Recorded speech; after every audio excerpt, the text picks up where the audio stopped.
cada trabajador y trabajadora, cada jubilado y jubilada va a tener a lo largo del mes o en un solo día o en las distintas compras que realice una devolución a las 48 horas de realizada la compra con la tarjeta de débito por hasta 18.800 pesos a lo largo del mes. ¿Cómo están? Muy buenas noches, bienvenidos y bienvenidas a Desiguales. Bueno, arrancamos ya escuchando al ministro de Economía y candidato Sergio Massa, porque en un día en el que hubo un número de inflación, la verdad que hace que abramos los ojos, 12,4% la inflación del mes de agosto que dio a conocer hoy el INDEC y que en un rato Flor la detalla, viendo, bueno, qué es lo que más aumentó, qué es lo que llevó ese número en alza. Una medida más de compensación, Pablo, relacionada en este caso a lo que tiene que ver con la devolución del 21% del IVA a un universo más amplio que el que le recibía hoy, que eran solamente jubilados y jubiladas. Los detalles en minutos nada más, pero insistimos, una medida más de compensación de las que se vienen llevando adelante desde hace un par de días. Trabajadores en relación de dependencia, jubilados y jubiladas, monotributistas y claro, después una actualización de ese mismo tope de devolución, de cuánto se devuelve efectivamente de lo que se gasta en canasta básica, que pretende ser ampliado a través del Congreso Nacional. El Congreso, como les venimos diciendo con Luli cada noche, va a ser gran protagonista en estos días, en estas semanas. Primero porque una enorme cantidad de proyectos, no solamente de los que ahora está impulsando Sergio Massa, sino de los que se vienen trabajando desde el gobierno y que están bloqueados porque no encuentran efectivamente acompañamiento, pero que tiene la misma dirección, tratar de beneficiar a distintos sectores. Hoy, industria del calzado, pequeñas y medianas empresas respecto de lo que significa mejora o alivio de cargas impositivas. Se viene el tema ganancias, se viene el tema presupuesto educativo. Bueno, el Congreso, gran protagonista. Esto también, para la ampliación de lo que se devuelve de IVA, va a ir al Congreso Nacional. ¿Por qué decimos esto? Estará Germán Martínez hoy con nosotros, el titular de la bancada del Frente de Todos, ya los nombres, ¿viste? Pero sigue siendo Frente de Todos. Pero sigue siendo Frente de Todos, sí. efectivamente, va a charlar con nosotros. Sí.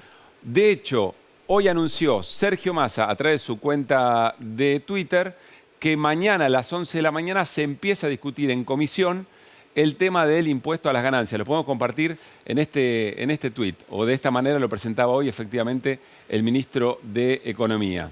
No, este no es el tuit. Este no es el tuit. Bueno, ahora vamos a compartir. De hecho, el tuit de Massa lo que dice es no que se debate mañana, sino que hoy ingresó ya. Que hoy ingresó. Es el texto. Y esto a la tarde se conoció que efectivamente mañana se va a debatir. De eso vamos a charlar con Germán Martínez. Pero además, atención, porque hoy en el Senado de la Nación, ahí está el tuit de Massa que decíamos, desde el 1 de octubre ningún trabajador que gane hasta 1.770.000 pesos pagará el impuesto a las ganancias. Necesitamos que sea ley. Ojalá los diputados y diputadas cumplan con el compromiso de cuidar el salario de los trabajadores. Decía hace un rato Alan Longi, colega de la casa además, en Twitter que diputados de Juntos por el Cambio ya dijeron que van a votar en contra de esto. Bueno, va a ser interesante exponerse frente a un electorado al cual le prometen baja de impuestos constantemente. Así es. Y que es el impuesto del Estado kirchnerista, peronista, el que te complica la vida. ¿Por qué en todo caso no lo vas a sacar entonces? Por eso venimos diciendo que la discusión en el Congreso Nacional va a ser muy interesante respecto de las posturas frente a estas medidas y estas políticas de cada espacio. Bueno, otra muy importante, que es la que iba a comentar Luli, es que hoy tuvo dictamen de comisión en el Senado. Primero tiene que haber un dictamen, después se discute la ley. Para una modificación de la ley de alquileres, algo que salió de la Cámara de Diputados impulsado por la oposición, muy negativo para inquilinos e inquilinas, 10 millones de personas más o menos en la Argentina, sosteniendo un índice, bueno, una modificación bastante importante. Sostiene un índice que es menor incluso del que estaba, es el índice que se utiliza para los créditos Procrear, que se produce una actualización cada 6 meses, pero que los contratos siguen durando 3 años de la misma manera que lo hace la actual ley. Claro, igual de todas maneras una aclaración, porque no es que avanzó en el Senado este dictamen, sino que al no haber un acuerdo de dictamen, y hubo 2 dictámenes que se aprobaron, vuelve todo a diputados. Eso lo aclaro por lo que dice ahí nuestro graf. No es que avanzó el dictamen en el Senado de la Nación. No se va a votar nada en el Senado de la Nación. Ahora se vota en diputados nuevamente. Claro, y ahí va a ser interesante, y por eso también la charla con Germán Martínez, porque si la oposición logra la mayoría, digamos, como para confirmar el proyecto original de la oposición, lo va a aprobar. Sí. O sea que ahora tiene que venir un trabajo de la política de los distintos sectores, por ejemplo, con el bloque federal, muy importante para garantizarle a inquilinos e inquilinas que tienen en el Estado alguien que regula frente a los abusos, sobre todo de la Cámara Inmobiliaria. Escuchemos lo que decía la senadora Fernández Sagasti con respecto a esto. Esta es la mejor versión a la cual hemos podido arrimar. Me parece que tener un índice que ya están funcionando en otras áreas del Estado, como el Ministerio de Hábitat, hace, digamos, a también una política de Estado. Los 6 meses es, bueno, un punto medio entre lo que se venía dando, que era 1 año, y los 4 meses que proponía la Cámara de Diputados. Bueno, ya escuchábamos a Fernández Sagasti. Interesante porque todo esto de lo que estamos hablando se da en el medio de una campaña electoral. Sí. Y de lo que se habla mucho es, bueno, de cuánto empatiza la política con las necesidades de la gente, cuánto empatiza con el enojo de la gente, cuánto empatiza con la esperanza de la gente, algo de lo que también se estuvo hablando mucho en el último tiempo. Y para eso viene hoy aquí a Desiguales, ya está de hecho en nuestro living, el ministro de Obras Públicas, Gabriel Catopodis, que hoy llevó adelante algo que llamaron un paro con actividad y asambleas en los lugares de trabajo, pidiéndole a todos los que conforman su ministerio que vayan a las obras, justamente, de obra pública de nuestro país, bueno, a charlar con trabajadores, porque dice Catopodis, la política no se da solo entre nosotros, entre los que hoy por hoy conforman el Poder Ejecutivo, sino en las familias, en la mesa de amigos. Bueno, explicar qué está ocurriendo. Interesante porque le han tildado de fascista por hacer este tipo de acciones, así Una que diputada vamos nacional, a charlar con esto de él. no cualquier persona. No, por digamos, eso ¿no? digo, sí. Bien. Y sobre el final del programa charlaremos con Ezequiel Ipar. Ezequiel Ipar es un investigador del CONICET, trabaja con Focus Group, además dirige un laboratorio que trabaja sobre estos temas. Y en febrero de este año hizo un trabajo en el que caracterizaba casi a la perfección al votante de Javier Milei. Esto que después del resultado de las PASO empezamos a ver análisis por doquier sobre tratar de entender efectivamente qué es lo que mueve hacia el voto, por lo menos en las PASO, a las personas que efectivamente lo han votado. Y vamos a charlar con Ezequiel Ipar respecto de qué es lo que puede hacer la política. Está muy claro en el informe qué es lo que puede hacer la política y tiene mucho para hacer para tratar de corregir un poco ese resultado si es que efectivamente quiere interpelar de mejor manera a ese sector de la población. Vamos con nuestros compañeros, con Flor específicamente para que nos cuente sobre la medida de hace un ratito nada más. Flor, Néstor, ¿cómo están? ¿Cómo le va? Muy buenas noches. Vamos punto por punto, Flor, para aclarar dudas que las hay, porque es una medida que, si uno suma rápidamente, afecta a, o mejor dicho, beneficia a 9 millones de trabajadores en relación de dependencia, 400.000 trabajadoras de casas particulares, 7 millones de jubilados, 2,5 millones de monotributistas, o sea, un universo inmenso. Así es, porque la medida que anunciábamos esta semana... bueno, vamos a ir leyendo la placa y después la vamos detallando cada una. Es el programa de devolución de IVA, que es el IVA, es el 21% que uno paga cuando compra cualquier cosa en Argentina. Te van a devolver entonces, esto es, como decía Luli, para trabajadores que ganen hasta 708.000 pesos. Se suman a los jubilados, este beneficio ya lo tienen los jubilados hoy. Van a estar los monotributistas también, los beneficiarios de la asignación universal, trabajadoras de casas particulares, y esto va a tener un límite por mes, es decir, vos haces la compra y lo que te devuelven va a tener un tope de 18.800 pesos por mes y es automático, no tenés que hacer nada, salvo pagar con tarjeta de débito. Dos aclaraciones. La primera, son monotributistas puros a los que los beneficia esto, ¿no? O sea, que no tienen ningún otro tipo de convenio de contrato laboral. Y es sobre canasta en realidad básica total, porque también incluye, entiendo, artículos de limpieza, no solamente alimentos, ¿o sí, no? Así es. Incluye alimentos, pero también todo lo que tiene que ver con limpieza o... Primera necesidad, digamos. Claro, sí, más que nada lo del supermercado. Y uno, la pregunta acá es, ¿y cómo saben qué compré, quién soy? Bueno, ahí para explicar por qué esto se puede hacer tan rápido es porque ya viene rigiendo en el caso de los jubilados. Hoy si un jubilado va al supermercado y paga con su tarjeta de débito, ya la FIPI, porque hay un montón de datos y todo, sabe que sos un jubilado, sabe que estás usando la tarjeta, te devuelve eso. Entonces, en este caso, te van a devolver eso, el 21% del IVA te va a devolver a las 48 horas, no tenés que hacer ningún trámite, pero sí pagar con la tarjeta de débito y por supuesto esto, en algún lugar que esté, pagar con tarjeta de débito, ¿no? Si vas a un lugar y te dicen dame el efectivo, que no te lo voy a facturar, no te factura nada, ahí no te van a devolver nada. Hay una aclaración muy importante para hacer porque se ha vuelto muy común pagar con distintos tipos de plataformas o de billeteras virtuales, digamos. Algunas te piden una transferencia directa, no pagar con la tarjeta de débito que está vinculada a esa plataforma. Esto es importante aclararlo. Sí, hay que usar eso, claro, hay que usar la tarjeta de débito porque, bueno, hoy un montón de gente usa las aplicaciones que podés escanear el código QR y todo. Sí, te piden mucho envío de dinero en aplicaciones, ¿no? Transferencia directa. Claro, acá tenés el alias, mándame. Ahí no va a aplicar. Sí, lo interesante de esto es que si uno veía la noticia de esta semana, ¿cuál había sido? La del impuesto, la del impuesto a las ganancias, ¿no? Esta suba del piso del mínimo no imponible que ya se oficializó, hoy salió en el boletín oficial, es decir, desde octubre cualquier persona que gane menos de 1,7 millones de pesos por mes no paga el impuesto a las ganancias. Lo que se decía es, bueno, a los que están en ese universo de trabajadores, que puedes tener médicos, puedes tener gente de la industria y todo, bueno, genial para ellos, pero son 800.000 personas. Y se decía, ¿qué pasa con, si vos ves, en Argentina hay un universo de 15 millones de trabajadores registrados? Esto es, o sector público, sector privado, o monotributistas autónomos. Bueno, ¿qué pasa con el resto? Entonces, esta medida fue un poco pensada para el resto de los trabajadores. Sabemos que en Argentina, decíamos, ganancias es para el que está abajo de 1,7 millones de pesos por mes. 1,7 millones, digamos. El que está del otro lado dice... Claro. Lejísimo, ¿no? Bueno, yo también. Otra vida. Claro. Otra vida. Pero ¿qué pasa? El sueldo promedio en Argentina son 325.000 pesos por mes. Así que esta medida, como es hasta 700.000 pesos por mes, te diría que le va a caer a la inmensa mayoría de los trabajadores. La pregunta que yo me hacía es, ¿y el trabajador informal? ¿Qué pasa con el que no tiene un laburo formal, que le hacen los aportes y todo? Y ahí estamos hablando de un universo de 6 millones de personas más o menos. Bueno, ahí lo que me decían es que por un lado, si vos recibís la asignación universal por hijo, porque sos informal y la recibís porque tenés chicos, ahí entras en el beneficio, eso por un lado, y quien recibe un plan social entra también. El tema, por ejemplo, el potenciar trabajo, ahí te entra 1 millón de personas más. Pero bueno, el tema es el que, por ahí el informal que no tiene hijos, habrá que ver ahí. Bien.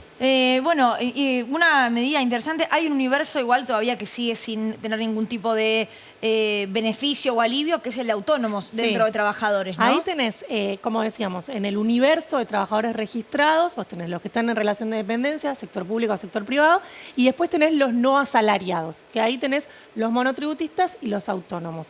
¿Qué pasa con los autónomos? Ojo, pues son 400.000 personas y a veces uno confunde y dice, el autónomo es el comerciante. No, pero también tenés un abogado, un contador, digamos, todas las profesiones liberales. Son 400.000 personas en Argentina que pueden facturar lo mismo que el que está en relación de dependencia. Imagínate, en este caso estamos hablando de los que están por debajo de 1,7 millones de pesos por mes, pero pagan una cantidad de impuestos. Pero perdón, ¿y pagan ganancias desde menos de 400.000 pesos brutos? Sí, pagan ganancias, sí, vale, tiene que pagar contador porque se llegan a atrasar. Bueno, hay quedó mucha disparidad entre el autónomo y entre el trabajador en relación de dependencia. Que aparte el de la relación de dependencia tiene su sueldo a fin de mes depositado, si lo despiden tiene la indemnización. El autónomo está como más ahí, ¿no? Más complicado. Entonces, si bien hoy se esperaban anuncios, no se dijo nada sobre el universo de autónomos, lo cierto es que ya el gobierno anunció que algo va a hacer. Así que si no fue hoy, posiblemente esta semana o la semana próxima, lo que está mostrando Massa es que está acelerando mucho en los plazos, digamos, no está quedándose en, a ver si la FIP lo puede hacer, no, está sacando por decreto, por resolución. Dijo en una entrevista que le pidió concretamente a su equipo económico que trabaje sobre estos otros universos y que dispongan, dijo. Claro, ¿no? Pensá que lo de ganancias... Procedan. Como Maslatón. El sticker de Maslatón, lo de ganancias se anunció el lunes, hoy ya estaba el decreto en el boletín oficial y ya está el proyecto de ley en el Congreso. Y después esto de la devolución de IVA me decían que ya posiblemente el mes que viene, no, ni siquiera el mes que viene, que ya esté rigiendo para la próxima semana. Flor, hoy también se habló de tema créditos, ¿no? Tenemos una placa sobre eso. Sí, tema créditos para también el sector de los trabajadores, porque de nuevo, son medidas que pueden salir rápidamente porque ya se venían aplicando. ¿Qué tenías hoy en Argentina? Créditos para los jubilados. Ahora se suma entonces los trabajadores, son créditos de hasta 400.000 pesos. con devolución en 24, 36 y 48 meses. La tasa 50%. Uno dice, uy, ¿qué tasa? Piensen que la inflación está mucho más que el doble, así que es una tasa interesante. ¿La tasa real hoy? Y más que el 100%, digamos, si vas a un banco y tenés que pedir un crédito sin tasa subsidiada, está muy elevada. Acá opera mucho la idea de desendeudar a las familias, ¿no?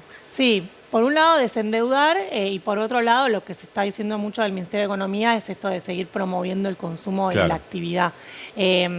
Lo cierto es que esta medida concreta de los créditos, la semana que viene se va a poder acceder. Digo, no vayas mañana al banco y digas, soy trabajador, pido mi crédito, porque no va a estar, pero sí dijo Massa que la semana que viene posiblemente ya oficializada. Sí, me quedé preocupado. Me falta televisión, me sobra política, porque yo pensaba que el Proceda remitía a Néstor Kirchner, ¿te acordás con el cuadro? Era más latón. ¿Vos me estás cargando? No, de verdad te lo digo. Pensé que era como un guiño a un sector del Kirchner. No, de hecho se lo dijo a Maratón y se lo hizo con el gesto y todo. Ahora fue como entendí. ahí Me quedé un afuera. chiste, una cosita. Por eso me falta tele, me sobra política. Bueno, Caruso. Bueno, nos vamos a ir al living al encuentro de Gabriel Catropodis, el ministro de Obras Públicas, y les contaba a Luli en el comienzo. Una acción muy concreta, frenar activamente el trabajo en la obra pública, reunir trabajadores y trabajadoras, bueno, y explicar qué es lo que podría pasar con la obra pública, eventualmente si triunfaran otros espacios políticos que van a la elección en octubre. Compartimos un breve resumen. Estamos haciendo esta asamblea en cada lugar de trabajo para explicar y contar, bueno, lo que está en riesgo en la Argentina si se para toda la obra pública, si se frena toda la obra pública, y ustedes ya lo vivieron. Nosotros habíamos firmado ponerle para hacer una obra de 3 años y laburamos 3 meses y nos echaron a todos. Esa fue la realidad, yo la viví también. Ustedes saben que hay sectores, candidatos que están diciendo que el Ministerio de Obras Públicas hay que cerrarlo, que hay que dinamitarlo. Obras Públicas desaparece.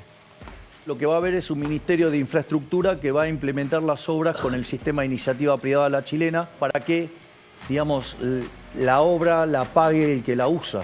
La obra pública no tiene que parar. Sino la obra pública no tiene que parar. Cada uno de los que estamos acá tenemos una familia atrás. Claro, Sí, claro, seguro. pero además hay una Argentina que necesita la obra pública. La infraestructura siempre está en manos del Estado, nunca se delega en manos privadas. Con el sistema de iniciativa privada a la chilena. Si el trabajo gana, elimina el trabajo a todos nosotros. Es simple, quedamos todos sin laburo. Pero lo que no se dejen es cautivar por voces falsas, que les hacen creer que la alternativa es que alguien venga a hacer esta autopista. Para eso está el Estado, para eso están ustedes ayudándonos en la construcción de todo eso. Esta discusión no es de políticos, ¿sí? Que esta discusión no es para que la demos en la campaña política entre los políticos. Esta discusión la tenemos que dar entre nosotros. Esta discusión la tenemos que dar en la raviolada del domingo o tomando unos mates con la patrona mañana tempranito o hoy a la noche cuando llega el pibe de laburar o de jugar al fútbol, poder charlarlo. ¿Qué tal, Gabriel? ¿Cómo estás? Buenas noches. ¿Qué tal? Buenas noches. Gracias por venir. Ustedes. ¿Cómo surge la idea de generar esta actividad? Mira, siempre que recorro las obras y lo hago permanentemente, me dedico a conversar con los trabajadores. Siempre tengo una pausa, un momento para escucharlos, para ver cómo está la obra, cómo están las cosas, de dónde son. Muchos están en el conurbano, pero vienen de otras provincias del interior y vienen por trabajo al conurbano, o están en el interior, pero son de otras provincias. Y en este caso, a mí me parece que es muy grave que tengamos como propuesta electoral candidatos que nos digan que se va a frenar toda la obra pública, que se va a cerrar el Ministerio de Obra Pública y que no pase nada y que todos nos quedemos como si nada. Entonces, me pareció que era importante conversar con los trabajadores, me pareció que era un tema que los trabajadores tenían que opinar, tenían que tomar la palabra, pero también fue una preocupación que me trajeron ellos. Me lo trajo la UOCRA, me lo trajo la Cámara Argentina de las Empresas. O sea, se coordinó y fue con el consenso tanto del sindicato como de la Cámara Argentina de la... Sí, ellos me trajeron la preocupación de lo que estaba pasando, de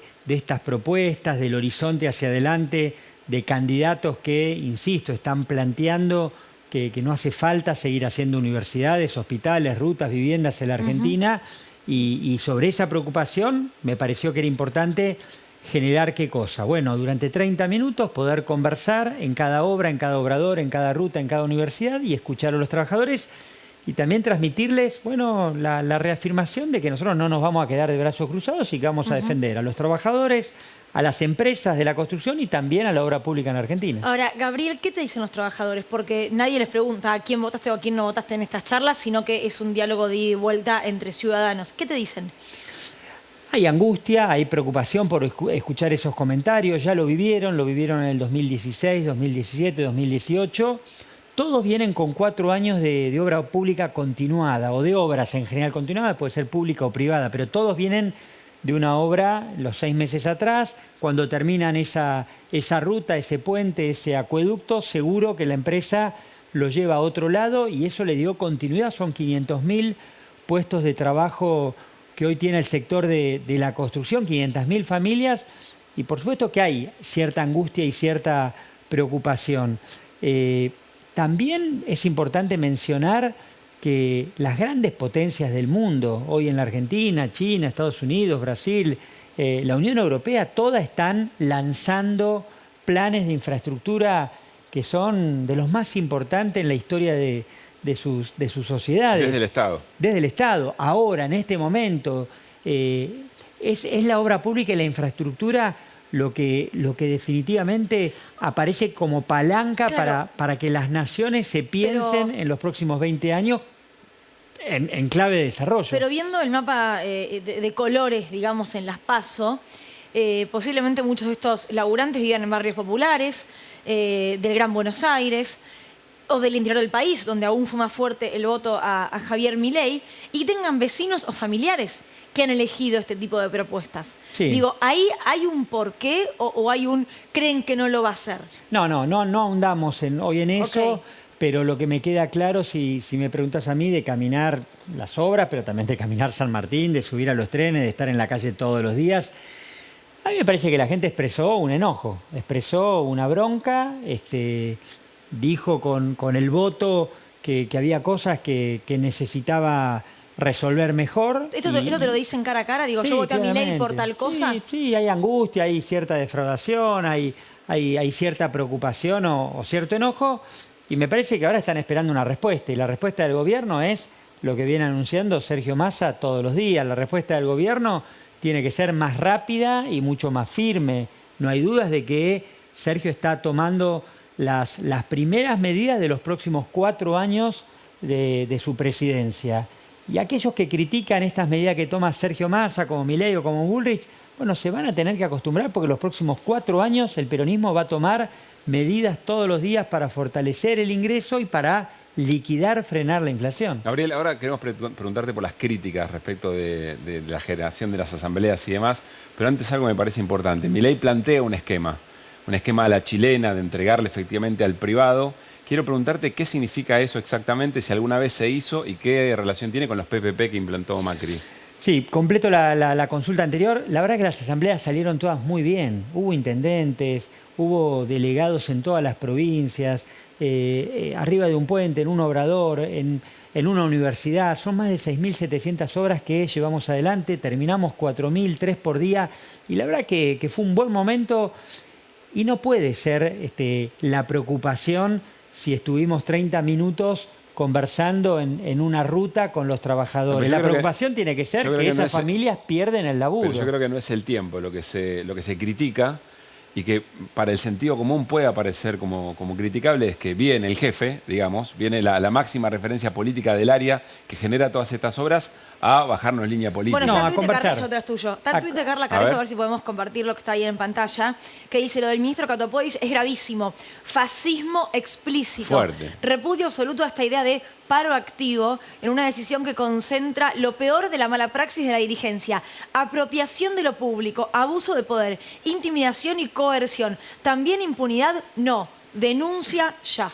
Pero el escándalo es que un ministro durante 30, 35 minutos va a una obra pública y a conversar con los trabajadores, cuando el escándalo y la noticia tendría que ser que un candidato a presidente plantea que va a parar la obra pública para siempre. Esa es la noticia, eso es lo que les preocupa a los trabajadores. Lo que nos preocupa es que cientos de empresas van a quebrar, que miles de familias se van a quedar sin trabajo. Y me parece que lo importante acá es que reafirmemos que la obra pública, es de todos, es de los trabajadores y no nos vamos a quedar de brazos cruzados, las vamos a defender. Estamos convencidos que la Argentina necesita más rutas, más universidades, más hospitales, que no sobran universidades como cree la oposición. Yo sé que no van a dinamitar la obra pública, pero la van a frenar. Y cuando frenan la obra pública, se para un sector muy importante de la economía, pero además no llega la obra de agua, no llega la universidad, se para la obra o la construcción de escuela o el plan de vivienda en ese barrio. 4 años tuvo que esperar Chaco para tener en una semana, como lo vamos a hacer, inaugurada la planta de agua que le da agua a 400.000 personas. 4 años tuvo que esperar Laguna Blanca en Formosa para terminar su hospital. Bueno, definitivamente nos parece que esto es grave y no lo vamos a dejar pasar y lo vamos a defender. Vos me preguntabas por la propuesta de la oposición. 2 propuestas. La de Bullrich, que cuando fueron gobierno... Pero perdón, déjame volver un cachito atrás, porque yo entiendo el sentido de la acción y por supuesto lo grave de la posibilidad de que se frene la obra pública y lo que significa el empleo. Lo de fascismo me parece realmente... es politóloga, si no me equivoco, la diputada, con lo cual debería conocer cuáles son las raíces del fascismo. Pero ¿no pueden sentirse intimidados los laburantes cuando viene el ministro del área a marcar una línea política? No, a conversar con los distintos directores y los subsecretarios en todas las obras y a escuchar. Fue muy buena cada una de las asambleas, pudimos escuchar, marcaron preocupaciones, después cada uno va a su casa, cada uno reflexiona, cada uno va al cuarto oscuro y vota lo que quiere. No subestimemos a la gente, no seamos tan básicos. Digo, la gente ya demostró que con el voto, que cuando tiene esa herramienta decide y decide de manera siempre muy inteligente. ¿Y qué tenemos que hacer con esa bronca, con esa aspiración a vivir mejor, que es genuina? El peronismo, ¿qué tiene que hacer? Representarla, tiene que estar adelante, no la tenemos que regalar, tenemos que ser nosotros las que de alguna manera representemos y expresemos esa aspiración a vivir mejor. Vos me preguntabas por la propuesta de la oposición con el tema de la obra pública. Bueno, Patricia Bullrich es parte de un gobierno, fue parte de un gobierno, es parte de un espacio político. Cuando fueron gobierno, bueno, tacharon de la planilla de Excel. Lo primero que hicieron cuando se sentaron con el Fondo Monetario Internacional en el 2018 fue tachar el renglón de la obra pública. Yo lo viví, lo sufrí como intendente de San Martín. Toda la obra que había se paró y todo lo que era fondo de la soja, que era fondo para municipios para el desarrollo de infraestructura social, lo eliminaron, nos sacaron el fondo de la soja. ¿Qué propone Milei? Bueno, las PPP. En la Argentina fue un fracaso. ¿Eso es darle al privado la organización de la obra pública? No, darle al privado la organización y que el privado traiga el financiamiento. Sí. ¿Qué pasó en los 4 años del macrismo? Nos dijeron que iban a hacer 5.500 kilómetros de ruta con 3.500 millones de dólares que iba a traer el sector privado. ¿Qué pasó? Nunca vino la plata, no se hicieron ninguno de los kilómetros, solo el 2% de esos 5.400 kilómetros que se iban a hacer, pero lo más grave es que esos 3.500 millones de dólares después los argentinos los teníamos que devolver, pero con una tasa de interés que transformaban esos 3.500 millones de dólares en 15.000 millones de dólares. ¿Qué quiere decir? Que íbamos a pagar con este sistema de PPP 3 veces o 4 veces más caro el kilómetro. ¿Quién está haciendo las rutas de las PPP hoy? El Estado Nacional, Vialidad Nacional, en toda la Argentina. Las que quedaron pendientes de esos contratos. Las que ellos no hicieron las estamos haciendo nosotros. El mercado va a ser la planta de agua en el impenetrable del Chaco. El mercado va a ser el hospital en Chilecito. El mercado va a ser la escuela técnica en Curuzú, Cuatiá. Bueno, no lo va a hacer. Va a ser las obras que les convienen, las que le da rentabilidad. No seamos ingenuos. En eso seamos serios, propongámosle a la oposición un debate serio. Yo no tengo ningún problema en conversar con esta diputada o con quien sean, pero que no nos tomen el pelo. Flor. Números, ¿cuántos trabajadores son los que se quedarían sin empleo? ¿Cuántas empresas, pymes? ¿Cuánto es de gasto público? Cosa que si recortás la obra pública mañana, que se termina el déficit fiscal en Argentina, digamos, a nivel números, ¿cómo sería un poco el esquema? 500.000 puestos de trabajo, un registro que es récord en la historia de la Argentina en materia del sector de la construcción. de manera directa. Todo eso Florencia después tiene. La construcción es una cadena que moviliza a muchísimos gremios y a muchísimos sectores, con lo cual, por supuesto que es mucho más. Unas 15.000 empresas son las que están nucleadas en la Cámara de la Construcción, y estamos hablando de un presupuesto hoy del Ministerio de Obra Pública anualizado de 1 billón de pesos, con obras que se están haciendo en todo el país. Ustedes pueden llamar a Néstor Grindetti, pueden llamar a Gustavo Pose en Lanús o en San Isidro, pueden hablar con Morales, pueden hablar con cualquier gobernador y van a tener que dar testimonio de que estamos haciendo obra, que estamos terminando obras en toda la Argentina. Ahora, me interesa lo que te dijeron desde la Cámara Argentina de la Construcción, porque escuchaba el otro día al ministro Massa decir, vieron empresarios a hablarme a mí y a decirme, che, Sergio, si gana Milei, no vamos a poder seguir trabajando, no vamos a poder hacer nada. Y lo que decía el ministro es, bueno, vayan y díganlo públicamente. No lo hacen. Vos decís, la Cámara Argentina de la Construcción fue y te habló y te dijo, che, Gabriel, ¿qué vamos a hacer con esto si se para la obra pública, todos los laburos que damos? Ahora, ¿por qué no lo hacen públicamente? Sí, lo han hecho. Quiero ser muy honesto. Lo han hecho públicamente. Tanto la UOCRA como la Cámara han planteado mucha preocupación con el tema. Tal vez uno quisiera, y lo planteó el ministro de Economía en un encuentro que nosotros hicimos de infraestructura del cuidado, el 8% del presupuesto de nuestro ministerio está destinado a infraestructura del cuidado, hospitales, jardines y centros territoriales para los derechos de la mujer, y además está en una ley, con lo cual va a estar obligado. Pero sí, el reclamo es a que sean también los actores sociales los que salgan. Estas reuniones y estas asambleas también sirven para que los trabajadores lleven esta conversación a sus casas, pero no con ningún imperativo en particular, sino para reflexionar, para conversar, para plantear... Pero vos te imaginás a un... ¿cómo se llama el presidente de la Cámara de la Construcción? Gustavo Weiss. Gustavo. Diciendo públicamente, che, en un eventual balotaje, Massa, Milei, che, voten a Massa porque con Milei esto... Estoy seguro que no va a acompañar, no sé, pero estoy seguro que no va a acompañar ninguna propuesta y ningún candidato que públicamente esté planteando ni cerrar el ministerio, ni frenar la obra pública, ni instalar o implementar este sistema de PPP, que ellos ya lo sufrieron. Ellas, las empresas, fueron víctimas de los 4 años del macrismo. Así que... ¿qué me parece importante? Que nosotros no nos sigamos hablando entre nosotros, que podamos hablar con los trabajadores. Esta campaña es una campaña para hacerla cuerpo a cuerpo, mano a mano, que sean los trabajadores, que sea el ciudadano de a pie.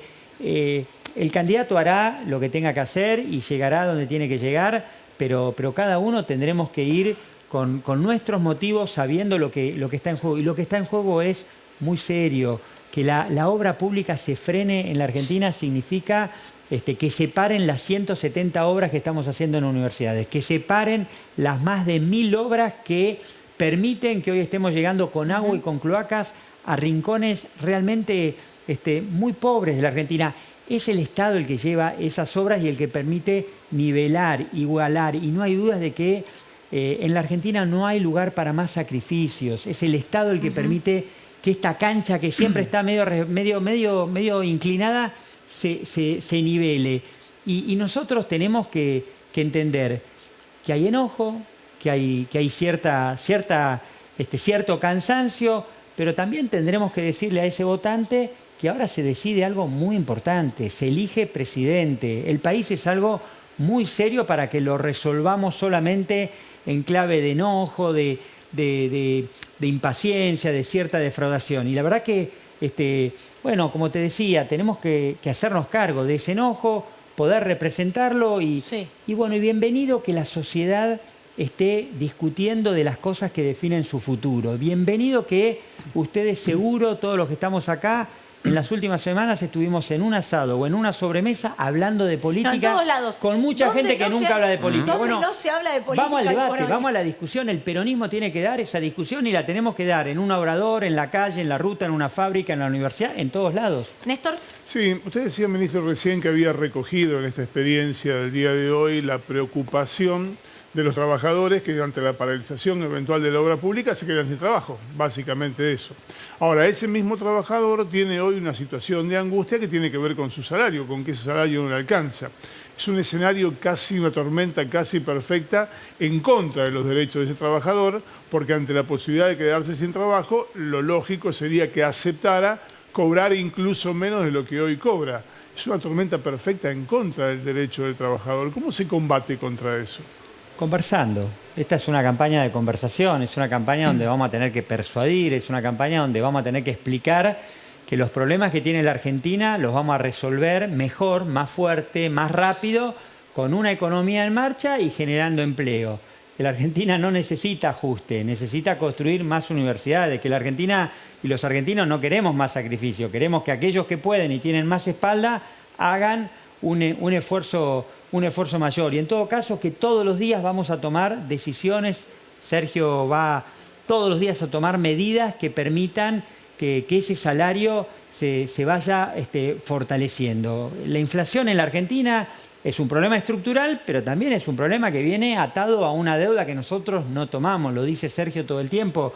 La devaluación que tuvimos que ejecutar, que llevar adelante hace una semana, fue la presión del Fondo Monetario Internacional, pero también es el marco de condicionamientos que tenemos. Ahora, no hay dudas de que la Argentina tiene hacia adelante un horizonte de mayores oportunidades. No hay dudas de que los próximos 10 años van a ser mucho mejores que los últimos 10 años.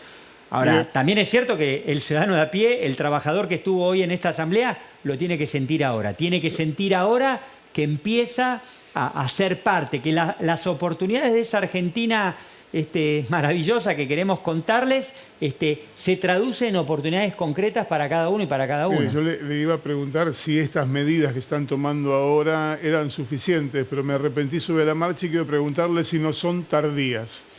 No, nunca son tardías cuando lo que hay es un gobierno que desde el primer día tomó decisiones, tomó medidas buscando recomponer el salario, buscando frenar la inflación. ¿Son suficientes? No, por supuesto que no. Ahora, Sergio le sacó el freno de mano a la campaña y está muy convencido de que esta es la principal preocupación, que tenemos que llegar con mejores respuestas, con respuestas más rápidas. La velocidad de la recuperación, la velocidad de la recomposición salarial del salario de cada trabajador en la Argentina tiene que ser muy, pero muy rápido. Tiene que ser desde el primer día.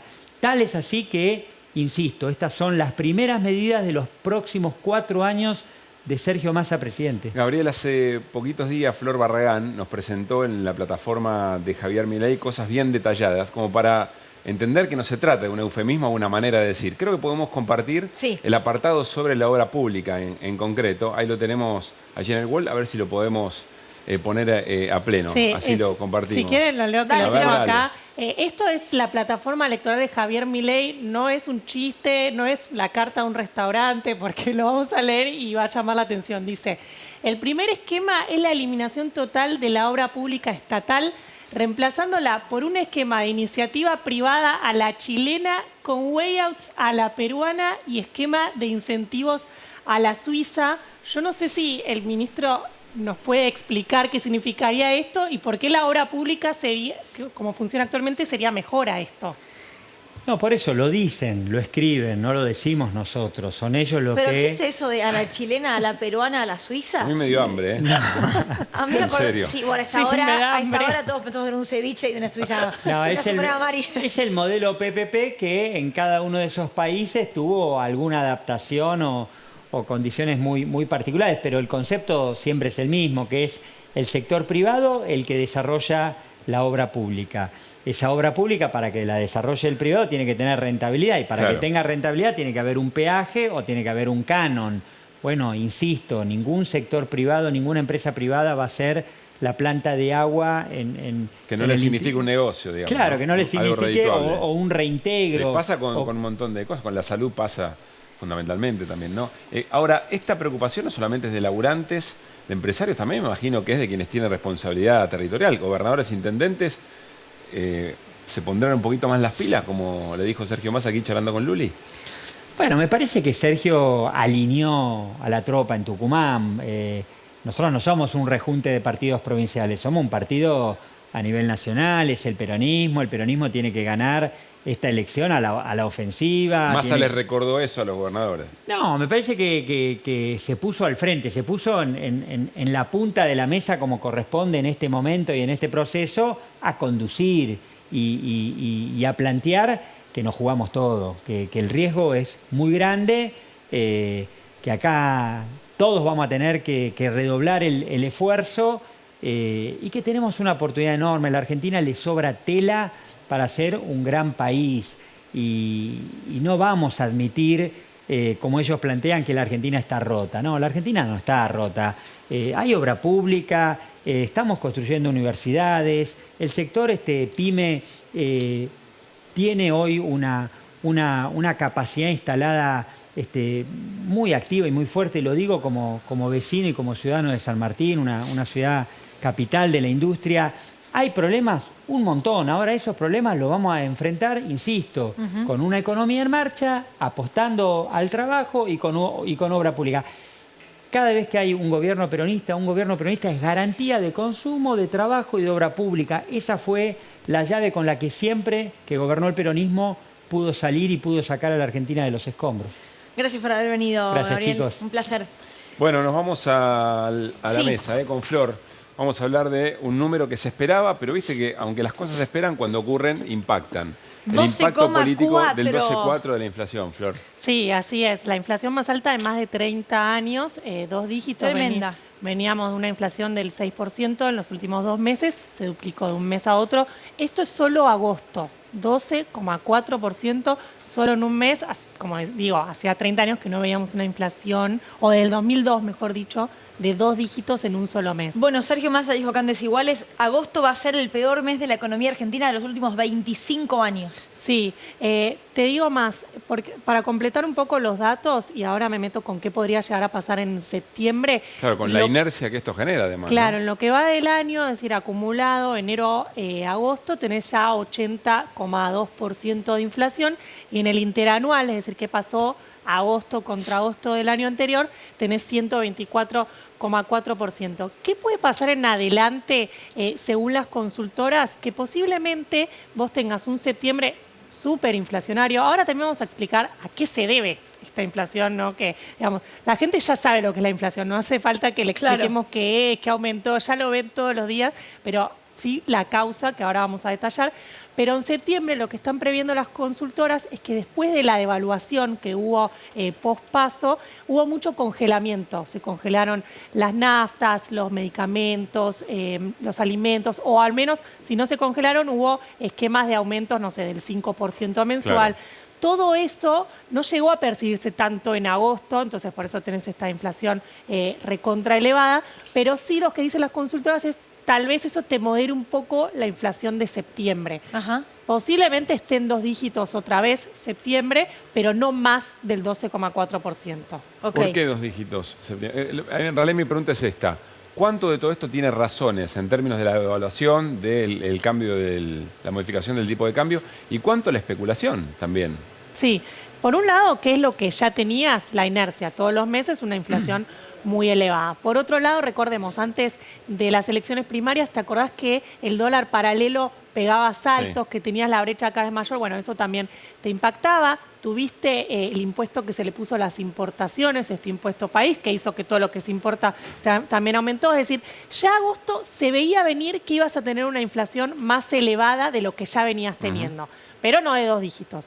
Lo que más impacta acá es esta devaluación del tipo de cambio oficial, que el día siguiente después de las PASO, a las 10 de la mañana, se devaluó un 22% de la moneda y eso se trasladó directamente a precios. Hay algunos que uno en todo te preguntás, pero no sé, para producir este vaso, ¿por qué me aumentás 22% si tu componente importado en dólares no es el 22% del costo? Y bueno, ahí hay algo de inercia, algo de especulación, algo de el argentino cubriéndose, intentando... no sé, tenés como un montón de opciones según el sector de un contexto que viene de una inflación de hace muchos años también. Bien. Qué difícil igual verlo, ¿no? Bueno, el gran desafío tener que el gobierno tenga fuerza política para contener lo que sea especulativo de los aumentos, ¿no? Y acá está detallado el mes, ¿no? Digo, alimentos en primer lugar con ese 15,6%, si lo vamos a ver de vuelta en pantalla, porque los rubros que traccionaron para arriba. Decía Flor, alimentos 15,6, Salud. medicamentos, salud 15,3. Después eso es equipamiento y mantenimiento del hogar, 14,1%. Ahí tenés heladeras, lavarropas, todo lo que tiene que ver con... Claro, todo eso. Bueno, hasta ahí electrodoméstico. tenés algunas cosas con mucho componente importado, no sé, muchos alimentos que se importan, pero después por él tenés, la carne subió 25%, eso te pegó mucho. Bueno, en eso te levantó alimentos. para arriba alimentos, Hoy, un claro. informe del CEPA muy interesante del día de hoy dice que el aumento, está el tema del maíz, etcétera, etcétera, pero que no hay proporción, no hay relación con lo que aumentó la carne en función de lo que podría aumentar por las modificaciones en el precio del maíz o en el tipo de cambio. Lo cierto es que la carne de todos modos venía retrasada, digo, si vos ves en el interanual... El informe del CEPA dice que no había retraso en ese sentido, ya había aumentado más que la inflación. Pero bueno, por eso digo que la discusión política sobre cómo contener los abusos es muy importante. Sí, porque en algunas cuestiones, digo, no sé, por ejemplo, equipamiento y mantenimiento del hogar, si vos tenés la heladera que tiene un montón de componente importado, bueno, lo entendés. Claro. Pero después ves restaurantes y hoteles... Que en la pospandemia nunca bajó. Nunca bajó. Claro, pero eso también tenés una demanda muy pujante de 800.000 trabajadores que hoy ganan un palo y medio y no pagan ganancias, que van todos los días a comer afuera, digamos. Esa demanda también está impactando Claro, en los esa precios. desigualdad también se ve. Charlémoslo con nuestro invitado, ¿te parece? Dale. Porque está ya sentado en el living de Desiguales, Germán Martínez, al que me lo crucé hoy a las 10 de la mañana, 11 de la mañana. Arranqué antes. Arrancaste antes, claro que sí. Y me acosté tarde, porque estuve hasta la 1 de la mañana leyendo el proyecto de ganancias. Así. Bueno, porque lo tenemos, ¿no? Lo veíamos, Qué perdón. planazo, ¿no? Un planazo. 1 de la mañana. Los gustos se los da en vida, Germán, sí, ¿eh? sí, pero es tu vocación. Soy un enfermo, ¿no? Claro.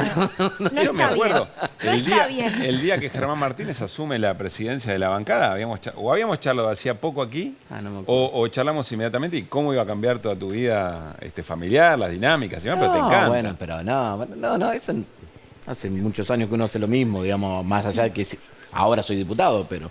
Bien. Están acostumbrados La familia a ya convivir sabía, con la enfermos. familia ya sabía. Bueno, Yo sabía lo que habían elegido de antes, digamos.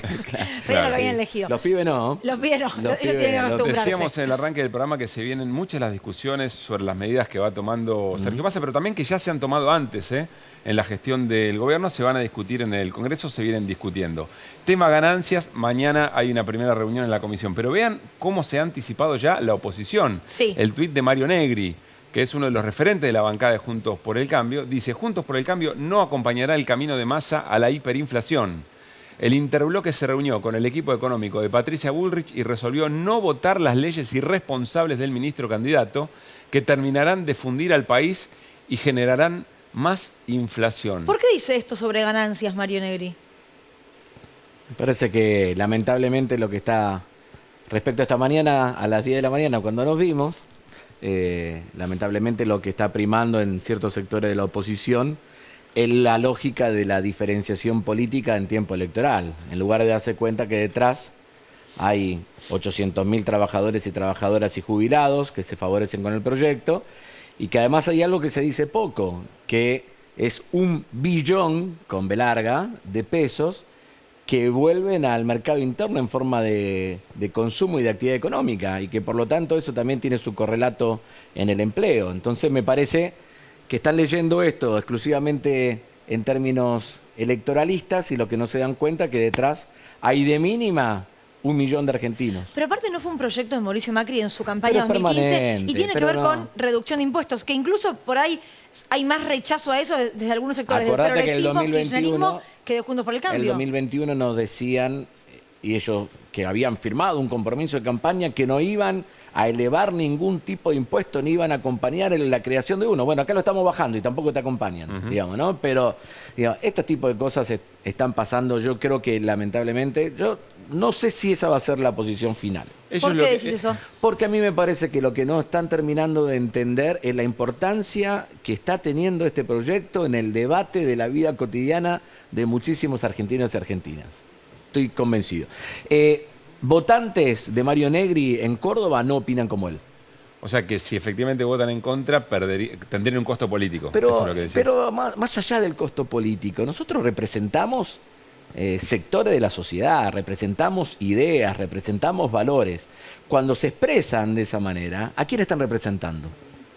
¿A quién están representando? Bueno, a la bronca contra. Bueno, pero entonces... que ha demostrado ser una parte muy importante Bueno, del pará, juego entonces electoral. fíjate qué interesante lo que vos decís. Entonces lo que están tratando de hacer es de disputarle la bronca, la representación de la bronca a Milei antes que preocuparse por los argentinos y las argentinas. Que de hecho Milei ni dijo que va a hacer ante este Que proyecto. además, la sola presencia, pero pasó lo mismo en alquileres, en la Cámara de Diputados. Milei prácticamente no había hablado del tema y por las dudas ellos se fueron a la derecha. Y acá pasa exactamente lo mismo. No dice nada, pero por las dudas ponen la guiñada y giran a la derecha. Que me parece que es un grave error, principalmente el radicalismo. Del PRO lo puedo llegar a entender, pero partidos de base popular que en algún lugar fueron parte de la creación de la gran coalición mercado internista, que algunos llaman en términos económicos, como es la Unión Cívica Radical, me parece que es una grave equivocación y que no hace más que alejarlo del lugar donde estuvieron históricamente. Pero bueno, hay que ver cómo termina todo esto. Mañana nos encontraremos en la comisión de 11 de la presupuesto. mañana, ¿no? 11 de la mañana, con funcionarios primero y representante del movimiento organizado después. Ahora, no es la primera vez que pasa y de hecho, decía yo en la presentación de la charla, hay muchos proyectos que todavía están bloqueados o que están siendo discutidos, incluso antes del momento electoral. Pero claro que sí. Inclusive hoy tuvimos a la tarde alguna charla radial con vos y yo le decía, hoy nosotros estamos discutiendo que 800.000 trabajadores y trabajadoras y jubilados dejen de pagar impuesto a las ganancias, porque antes bajamos de 2,4 millones de argentinos alcanzados por ganancias a 800.000, ¿no? Y eso es todo lo que hicimos del 10 de diciembre del 2019 hasta acá. Hoy nosotros estamos discutiendo, por iniciativa de Sergio Massa también, un blanqueo vinculada a los trabajadores y trabajadoras que hoy están en situaciones laborales irregulares o en negro, llamarle como quiera, en la Argentina, y estamos tratando de que no paguen contribuciones patronales aquellas pymes que incorporen trabajadores, porque existen pymes, y para que existan pymes nosotros hicimos 2 moratorias enormes, una en diciembre del 2019, otra en el segundo tramo de la pandemia, y porque a través del ATP sostuvimos el empleo en más de 20.000 pymes. El Vasco de Mendiguren lo dice clarito, sin el ATP había 20.000 pymes menos en la Argentina. Entonces, hay un camino recorrido, en algún lugar lo que vos le preguntabas a Cato respecto a cuándo llegan algunas medidas, algunas decisiones, uno llega a este lugar porque antes recorrió un camino previamente, ¿no? Y yo creo que hay un montón de cosas que todavía no se están valorando. Ley de financiamiento educativo, llevar del 6% al 8% del producto de la inversión en educación. Nosotros estamos aspirando a eso porque nuestro gobierno cumplió con el 6%. Durante el gobierno de Mauricio Macri no se cumplió con el 6% del Producto Bruto Interno destinado a educación. Y hoy nosotros estamos queriendo duplicar la matrícula en las escuelas técnicas porque primero sancionaste una ley de educación técnica que tiene un fondo específico para eso y aumentaste notablemente la cantidad de argentinos cubiertos por la educación técnica profesional en la Argentina. Diputado, ¿usted cree la historia que es más larga, digo, la línea histórica es más larga. ¿Usted cree que si esto que se va a empezar a discutir mañana en el Congreso se hubiera presentado en un año no electoral, habría tenido una aprobación más amable por parte de la oposición? Mirá, yo el año pasado estuve en la Cámara de Diputados y a nosotros no nos aprobaron ni siquiera una ley que estimulaba el compra argentino y el desarrollo de proveedores. Digo porque básicamente acá el argumento que utiliza la oposición es que estas son medidas electoralistas, manetazos pero el problema, la semana pasada decían que tenía que mandar el proyecto Massa. No, perdón, tuitearon varios, Por López eso, Murcia, el de Mechet, el de ganancias. Claro, el proyecto de ganancias. Ritondo dijo, estoy acá esperando que venga, mandalo que lo votamos. Mandalo que lo votamos. Esto Y no Martín fue Tetaz hace tiene 2 uno. años, fue la semana pasada. Por eso te estoy diciendo, lo que pasa que en tiempos electorales, muchas veces la oposición se ve tentada a pensar exclusivamente sus posicionamientos en clave de diferenciación. Y no todo es diferenciación. La campaña también es capacidad de construcción de consenso. Se está perdiendo una notable oportunidad de construir un consenso alrededor de este tema. ¿Qué dijo Mario Negri? ¿Qué dijo Cristian Ritondo sobre lo que Milei expresó alrededor del tema Malvinas? ¿Entendemos lo que está diciendo Milei y su candidata a canciller? Diana Mondino, sí. Diana Mondino. Lo que dijeron básicamente es que, bueno, el tema de la soberanía, Diana Mondino se lo dijo a un medio británico, además, ¿no? Dijo que hay que contemplar la mirada de los que están habitando hoy nuestras Islas Malvinas, que no es lo que dice la resolución de Naciones Unidas y que no es lo que dice la Constitución Nacional. Germán, y que es uno de los pactos que tiene nuestra democracia. La democracia en la Argentina en estos 40 años también se reconstruyó sobre el consenso alrededor de Malvinas. Lo dice en una hermosa nota editorial Eduardo Valdés el lunes. Malvinas nos une. Entonces, ¿qué hacemos ante eso? Como tenemos a alguien que tensiona ese acuerdo democrático, en lugar de reafirmarnos en el lugar de los valores de la democracia y de la institucionalidad de la Argentina, lo que hacemos es callarnos la boca. Escuchemos lo que dijo Javier Milei ¿Cómo no? sobre esto, porque bueno, en un punto salió como a defender o a justificar a Diana Mondino. Hubo una guerra en la cual nosotros perdimos. Entonces, lo que nosotros estamos proponiendo es una solución para que las islas vuelvan a la Argentina y tratar de ir a un acuerdo con Inglaterra como el que hizo China con Hong Kong. Para eso tiene que haber un acuerdo entre Argentina e Inglaterra, pero no se puede desconocer, digamos, la posición de aquellas personas que viven en las islas. Es una población implantada vía una usurpación. Pero aparte es un enclave colonial británico en el Atlántico Sur. Y lo que está pidiendo Naciones Unidas de hace mucho tiempo es que se reabra el diálogo y la discusión con la Argentina respecto a este tema. O sea, nada que ver con todo eso. Acá reconoce la teoría de que perder una guerra quita derechos, sí, o ganarla te lo da, y además sí, el tema de la autodeterminación, ¿no? Bueno, Germán, a propósito de Milei, le pidió al Ministerio de Economía que no mande la ley de presupuesto porque según como salían las PASO, bueno, prácticamente podían llegar a ganar, entonces ¿para qué van a plantear un presupuesto si el que va a decidir es él? El criterio es que hay que cumplir la ley de administración financiera, la 24156. Estoy convencido de que vamos a ir en ese sentido nosotros, con lo que corresponde, ¿no? Aparte, sinceramente... Ahora, con este clima, ¿cómo te imaginas la discusión por el presupuesto? Pero una discusión abierta, como la que tuvimos hoy hablando del blanqueo laboral de las pequeñas y medianas empresas, como el que tuvimos antes con un hermoso proyecto de una compañía de Chivilcoy, diputada nacional, Coti Alonso, que nos planteó la necesidad de que tengamos un sistema de promoción de las empresas vinculadas al rubro del calzado en la Argentina, como el que tuvimos la semana pasada cuando aprobamos en comisión el proyecto que busca aprobar el Plan de Ciencia 2030, que no lo hizo Filmus. Pero después tenés que generar fuerza política para que se vote, para que se apruebe. Pero íbamos en ese sentido, vamos dando paso. Hoy ya firmamos, teneme fe, un cachito, digamos, no significa que esté todo ganado, tampoco está todo perdido. Y aparte yo creo que cuando vos estás en la posición correcta, el consenso es mucho más fácil que cuando estás a la defensiva o estás en algunos elementos o tratando de defender cosas que no tienen que ver con lo que la gente quiere.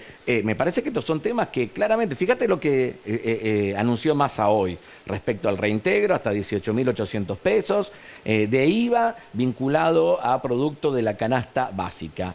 Va a haber un proyecto de ley para que lo podamos hacer por ley, pero mientras tanto, con las competencias que tiene el Poder Ejecutivo y el Ministerio de Economía y la AFIP, ya lo ponemos en marcha, y son casi 20 millones de argentinos. 20 millones. A ver, nosotros tenemos una billetera virtual en la provincia de Santa Fe, se llama Billetera Santa Fe, una muy buena implementación del gobernador Perotti, que fue uno de los primeros, inclusive antes que el que sacó la provincia de Buenos Aires. Cuenta DNI, que es la más conocida. Claro, que es la más conocida, pero en nuestra provincia funciona. Hoy estamos en 8.000 pesos mensual. Esto estamos en 18.800 pesos de reintegro solamente de IVA. Realmente muy importante el aporte que se está haciendo en este sentido y que se complementa con otros aportes que pueden estar haciendo las provincias. Bienvenido sea lo que anunció Sergio Massa esta tarde. ¿Flor? Sí, para las provincias que van a plantear, porque el impuesto a las ganancias es coparticipable, ¿puede haber algún cambio ahí por los recursos que no llegan a las provincias? Flor, te digo algo. Nosotros bajamos de 2.400.000 trabajadores y trabajadoras alcanzados por ganancias a 880.000 que estamos teniendo en el cómputo del año 2023. ¿Alguna provincia está en una situación fiscal complicada por estos cambios que hicimos? Nosotros tenemos una situación muy loca. Tenemos problemas fiscales en la nación. Y tenemos un montón de provincias que tienen recursos excedentes que inclusive lo tienen en plazo fijo. Entonces digo, esta situación nosotros lo tenemos que dejar en claro. Si hay algo que garantiza la estabilidad económica fiscal de las provincias, es un modelo económico de producción y trabajo. Después el resto es, como dicen, zaraza. Si yo agarro y tengo algunas situaciones puntuales en la provincia, pero no me garantiza el modelo económico, producción y trabajo, nos terminamos poniendo las provincias de sombrero, como pasó con Macri. Más allá del pacto fiscal del 2017, ¿en qué quedó el pacto fiscal del 2017? Si no tenés un modelo económico que estimule permanentemente la actividad económica y que no estimule permanentemente la generación de puestos de trabajo. Y Germán, ¿te puedo preguntar por el proyecto de Martín Tetaz que presentó para que equiparar la situación de los trabajadores en relación de dependencia con los autónomos que siguen pagando todos los impuestos? ¿Ese proyecto vas a habilitar para que se trate? Mirá, a veces también están estas cosas. Nosotros, cada vez que presentamos algún proyecto vinculado a un sector de monotributistas, decían, ¿por qué no discutimos el conjunto? Ahora estamos trabajando sobre la cuestión específica de los trabajadores que están incorporados en la cuarta categoría del impuesto a la ganancia. ¿Por qué no agregar lo otro? ¿No? Siempre hay algo. Hoy nosotros estábamos queriendo estimular a las empresas vinculadas a la industria del calzado en la Argentina. ¿Por qué no hacemos un régimen general? Bueno, digo, a veces también se buscan estos elementos como excusa para no tratar los temas. Antes de terminar, Germán, te queríamos preguntar por alquileres, porque entiendo que esto va a terminar volviendo a la Cámara de Diputados. Bueno, a ver, hoy hubo una posición en el Senado, vamos a ver cómo eso transcurre en el Senado y en función de eso volverá. Si no leí mal, estamos hablando en el Senado, 3 años. Sí. Actualizaciones semestrales y el índice vinculado al índice Procreal. Al índice Procreal, al que desarrolla el Ministerio de Infraestructura y Vivienda, ¿no? Sí. Ministerio de Hábitat, perdón. Así es. Y Vivienda, digamos, ¿no? Si eso avanza, volverá a nuestro lado. El recorrido es, si está el dictamen de comisión, si se aprueba en el Senado, vuelve con modificación.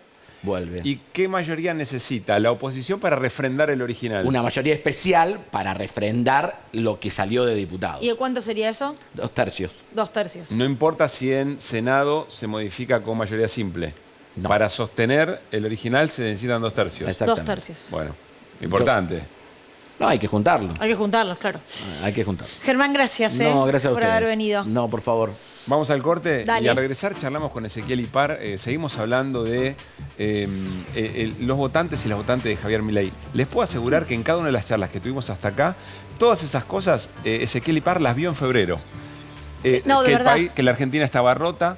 La valoración de lo que ha hecho el gobierno en términos positivos y efectivamente si hablar alcanza. Lo charlamos en un rato.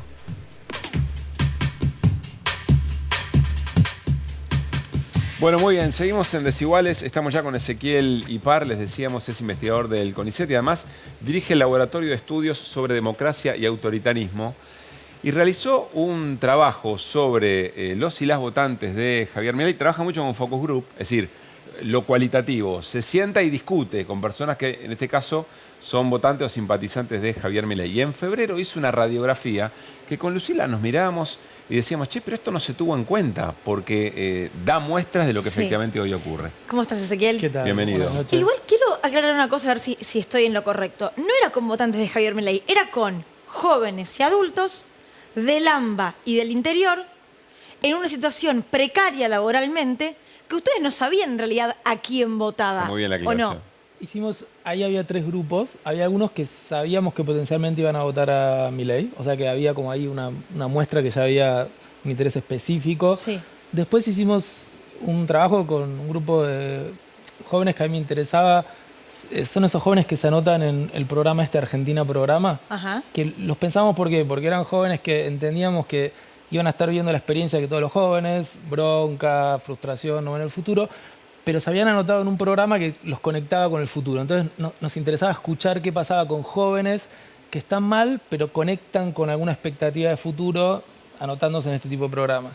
Y después había votantes de otro espacio político, me imagino que estaba el peronismo también. O sea que era una radiografía de los sectores populares que tenía esa composición. Claro. Ahora, es un estudio de charla, de diálogo, sí. No es de tildar, claro. ¿Te gusta, no te gusta, sí, no? Sino como de intentar profundizar un poco. Febrero 2023, otra Argentina prácticamente, viste acá, en Argentina los meses son como años. Febrero 2023 y ¿ya se veía que Milei podía llegar a sacar el número que sacó en las PASO? A ver, por un lado sí. Siempre, digo, cualquiera que les diga tengo resuelta la explicación del voto, que me pase eso porque lo patentamos. El voto siempre tiene algo enigmático, ¿no? Y hay que conservar eso. Pero había claramente una situación de mucho malestar y frustración. Había como una experiencia de un malestar sedimentado, había mucha frustración. Había desorientación también. Esto es como... Estas conversaciones sirven para entender, para escuchar, y lo que uno escuchaba era mucha desorientación, o sea, gente que tenía muy poca información en este año que ibas a ir a elecciones, ¿sí? Y eso era un problema. Digo, estar informado en ciertas cuestiones básicas en el contexto de un año electoral puede ser importante, eso sucede o no sucede por distintos motivos. En ese contexto que hicimos eso, febrero-marzo, nosotros notamos mucha desorientación. Y después había, sobre todo en una parte de los simpatizantes de Milei, ya una articulación ideológica, o sea, ya una ideología consolidada. Es decir, cuando las piezas de las ideas, las posiciones, los valores empiezan a cuajar en un lugar, que es, me parece, el núcleo más fuerte de La Libertad Avanza, que es un partido muy desigualitario, digamos, antiestatal en un sentido autoritario, que habla de libertades, pero solo para privar de libertades a muchos otros, digamos, como con una densidad ideológica compleja para nuestra historia, y eso está también en La Libertad Avanza, ¿sí? A ver, yo personalmente creo que se han hecho una enorme cantidad de análisis respecto de qué piensa él y la votante de Javier Milei. Tereshchuk y Vital hicieron una nota muy interesante, utilizaron este trabajo, y es como que le dan indicaciones o herramientas a la política para ver cómo revertir.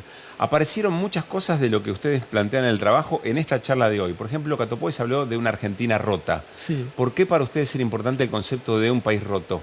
A ver, porque ese era el concepto que más enfáticamente traían los grupos de simpatizantes de Milei. Está todo roto. Claro. ¿Y qué implica que esté roto? Y lo que implica es que no tiene solución, que hay que tirarlo, que no sirve más. Y el problema es todo lo que se puede poner ahí.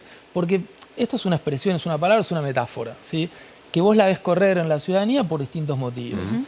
Ahora, si vos después la usás políticamente, ¿no? Vos ponete una metáfora, tratá de descifrar esta metáfora. Sí. Algo que está roto es algo que no lo puedes reparar, es algo que no le puedes sacar una pieza y poner otra, como una, no sé, una licuadora que se fundió, no la podés hacer arrancar más. Ahora, si ahí lo que estás tratando de graficar es, por ejemplo, la democracia argentina, eso es un problema grave.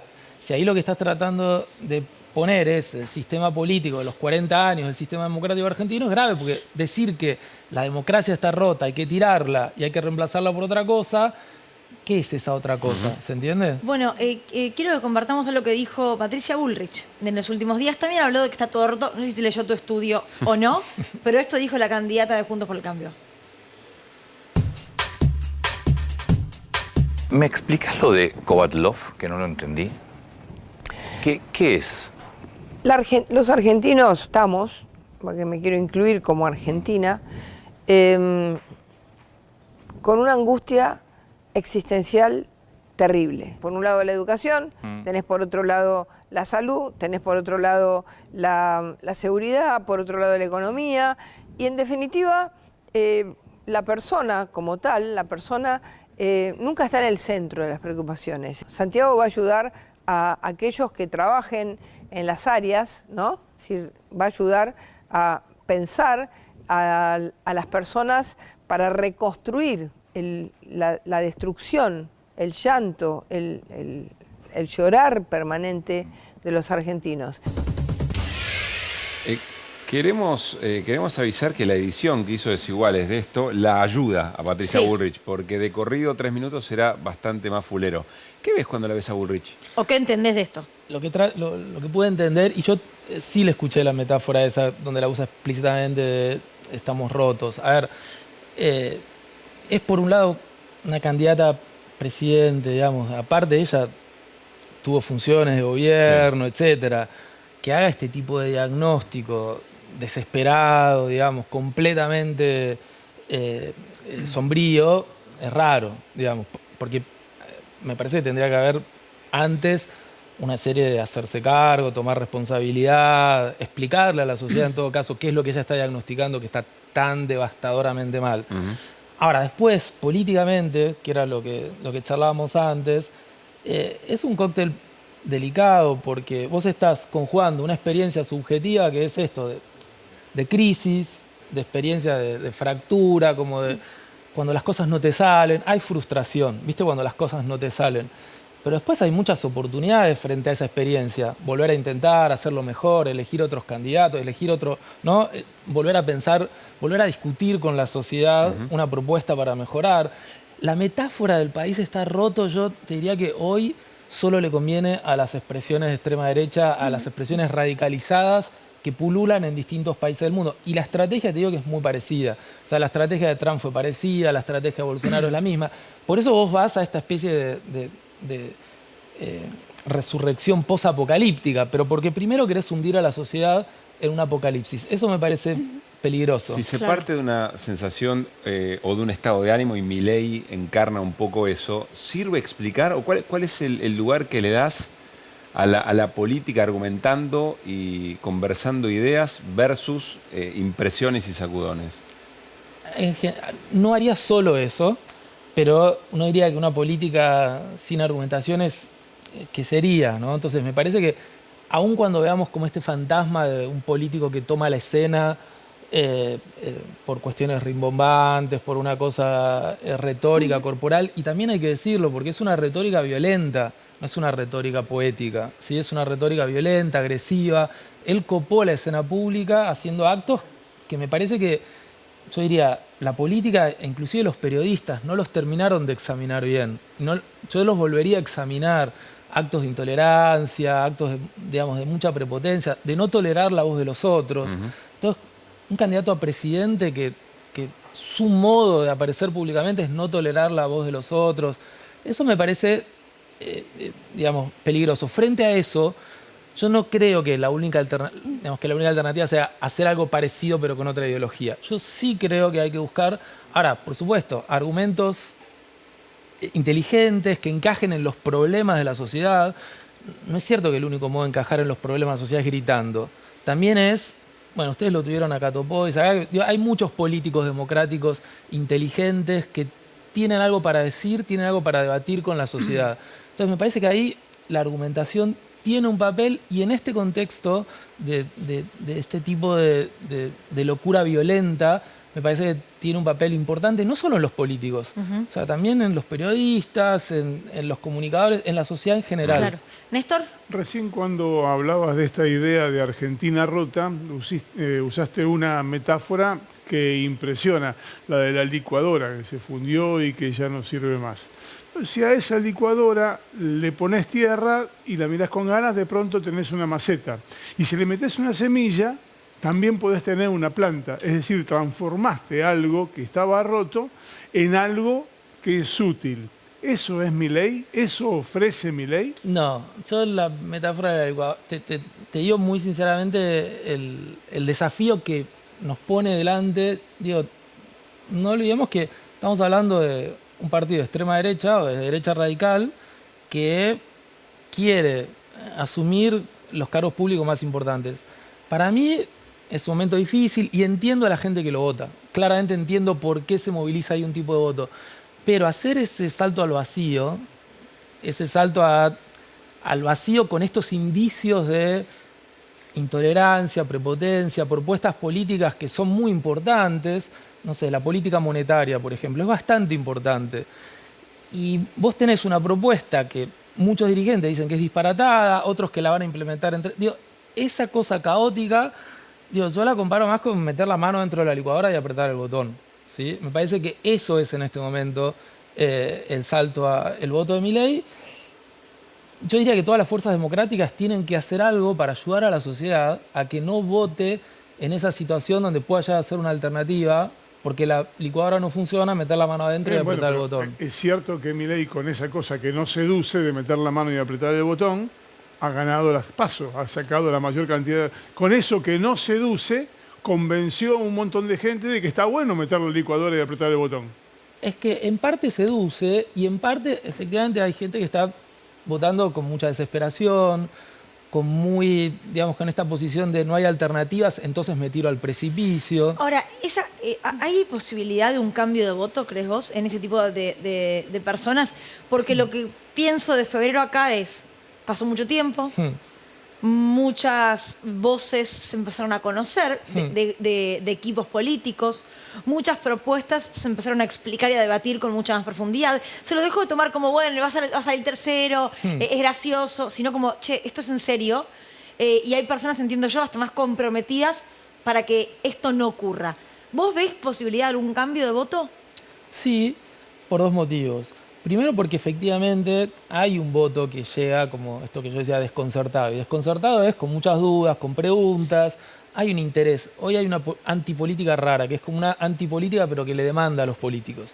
Por eso dice, bueno, lo voto, encuentro esto que es una novedad que no termino de entender, pero no es ninguno de los otros dos que estaba acá. Entonces, ahí hay una oportunidad de convencer a ese tipo de adhesiones a Milei. Y por otro lado, a mí me parece que tal vez falta poco, pero a Milei todavía no se lo sometió al escrutinio y al examen público con el que se tendría que someter este tipo de propuestas políticas. ¿El debate puede servir para eso, el debate presidencial? El debate puede servir, y yo insisto con el trabajo del periodismo también, ¿sí? Lo que pasa es que él no da muchas entrevistas, que digamos, solamente y eso es con grave. lo que él quiere. Eso es bastante grave, ¿se entiende? O sea, digo, alguien que dice, vengo de afuera, no tengo trayectoria política, nadie me conoce. Pero bueno, se puede intentar con otros. Algunas cosas sobre eso, porque en el trabajo ustedes llegan a la conclusión de que rebatir las ideas de Milei cierra oídos más que los abre. Me imagino se refieren al votante de Javier Milei. Entonces, ¿cómo opera la posibilidad de que en un debate aparezca cierta claridad sobre lo que propone? Yo diría, sobre todo, depende con qué temas, ¿sí? O sea, a ver, hay algunas cuestiones que son importantes, en la vida política son importantes. Pongamos las cuestiones morales, ¿sí? Venta de órganos. Ese tipo de cosas, o ahora algo que fue explícito, y él ya está, creo que lo de la contaminación de los ríos lo dijo después de que ganó las PASO, ¿no? Sí. El tema ambiental. O sea, pero esa formulación, no es incorrecto que una empresa contamine los ríos. Hay que privatizar los ríos. Lo reduzco todo a una teoría de los precios, digamos. A ver, yo te digo, hay muchos votantes, esto sí te lo puedo decir, de Milei en las PASO, que no están para nada de acuerdo con esa afirmación. Sabemos que muchos son jóvenes y por supuesto que los jóvenes tienen una racionalidad estratégica de decir, a mí me preocupa la ecología porque es mi futuro. Bueno, pero hay algo, tenemos para ver el video del científico del CONICET que es candidato de Javier Milei, hay mucho de esto de, bueno, pero esto no va a ocurrir, él lo está diciendo pero en realidad no va a pasar. Van a ver a un candidato a concejal de La Libertad Avanza que hace 6 años es becario del CONICET, escúchenlo. Milei propuso cerrar el CONICET. Vos sos becario del CONICET y vas a ser concejal por el partido de Milei. ¿Posta lo quieren cerrar? ¿Y el CONICET? Que quede en manos del sector privado. Vas a tener un despelote. Creo que desde lo mío, obviamente CONICET desde hace 6 años es mi casa. Y obviamente no estaría de acuerdo con que se cierre, eso es lógico. ¿Qué productividad tienen? Los científicos, ¿qué va a pasar con ellos? ¿Qué han generado? Desarrollo, investigación. No se nota. Creo que hay investigaciones buenísimas, altísimo nivel. Tenemos profesionales en CONICET, son tremendos. Y creo que muchos de los mejores ni se conocen. ¿El CONICET en manos del sector privado? Que se ganen la plata sirviendo al prójimo conviene mejor que le dé un mejor precio, como hace la gente de bien. Creo también que tiene que haber un acercamiento del Estado en lo que es la toma de decisiones políticas, especialmente en lo que es en aquellos trabajos, como por ejemplo en economía, que el resultado del trabajo termina siendo la detección de un problema social o el análisis de un problema social económico, y que los trabajos muchas veces tienen un resultado de recomendación de política. ¿Y el CONICET? Que quede en manos del sector privado. Vas a tener un despelote. ¿Cómo se explica esto, Ezequiel? Siendo investigador del CONICET. Y diciendo que es su segunda casa. Freud tenía un concepto para esto, racionalización, ¿sí? Y aparte, dar explicaciones de esta manera personal, un candidato a concejal, de alguien que se supone que es el que tiene la autoridad acá, que es el candidato a presidente, Y es cierto que esto está en juego. Ahora hay como toda una estrategia de, bueno, racionalizar en este sentido. No va a pasar de esa manera. Sí. Cuando se advierten peligros graves y sobre todo se advierte esto, que se le está dando una carta muy importante a alguien que no tiene antecedentes, ¿sí? Y por otro lado, bueno, si sucediera no tendría los resultados que ustedes dicen que va a suceder. Cuando alguien dice que una empresa contamine un río está bien, no hay muchos resultados alternativos, ¿entiende? Lo que hay que hacer es el juicio moral sobre esa posición política. Y a mí me parece que hay que insistir ahí, hay que seguir examinando otras propuestas que seguro están en ese partido político. A ver, te planteo otra. ¿Sí? La aportación de armas, por ejemplo, lo charlábamos ayer. La aportación de armas, creo que es el primer candidato a diputado por la provincia de Buenos Aires, de La Libertad Avanza. En un momento hace como un juego con esto, con lo que ellos están muy enfáticos, con que no haya una inflación de derechos. Y los reduce, dice, no tiene que haber tantos derechos. Cuando hay muchos derechos, la política se vuelve caótica y los reduce a 3. El primero es una tautología en el sistema jurídico moderno porque es la libertad. El derecho a la libertad es básico, digamos. Pero después dice la propiedad y la vida, ¿sí? ¿Cómo decir? Y solo eso. Entonces uno diría, por ejemplo, ¿y los derechos políticos? ¿No son importantes los derechos políticos? O sea, ¿qué está haciendo este partido de extrema derecha con los derechos políticos cuando dice que a partir de que ellos ganen el gobierno es el único derecho, la vida, la propiedad y la libertad? Claro. Entonces, insisto con esto, me parece que falta examen crítico de todo lo que está detrás de esa propuesta. Bueno, te invitamos nuevamente, Ezequiel. Queda hecha la invitación en público porque está buenísimo para seguir charlando. Y uno que la vio, ¿viste? Cuando dice, che, ¿quién la vio? Sí. Bueno, hubo alguien que... Pero además la vio desde las ciencias sociales, ¿no? Sí, claro. Porque se trata de eso también. Gracias por haber venido. Muchas gracias por invitarme. Bueno, nos vamos al corte Sí. y al regresar cerramos Desiguales. Dale. Muy bien, estamos en el bloque final ya de Desiguales. Estamos viendo recién allí la imagen de Pepe Soriano. Lamentablemente falleció y a los 93 años. Y todo su recorrido, ¿no? Ha marcado momentos históricos con un gran compromiso político. Por supuesto, su personaje en La Nona, en La Patagonia Rebelde, en Asesinato en el Senado de la Nación, además de su acción como director teatral. Y quiero resaltar su rol como dirigente político, como dirigente gremial, respecto a los derechos de autores en nuestro país. Así que tendremos una especial en la televisión pública, 11:30 de la noche, más que merecido. Y un abrazo a su familia y a sus Así amigos, es. por supuesto. Nos vamos, será hasta mañana a las 9 de la noche. Gracias, Flor. Gracias, Néstor. Gracias, Caruso. Que pasen bien. Hasta mañana.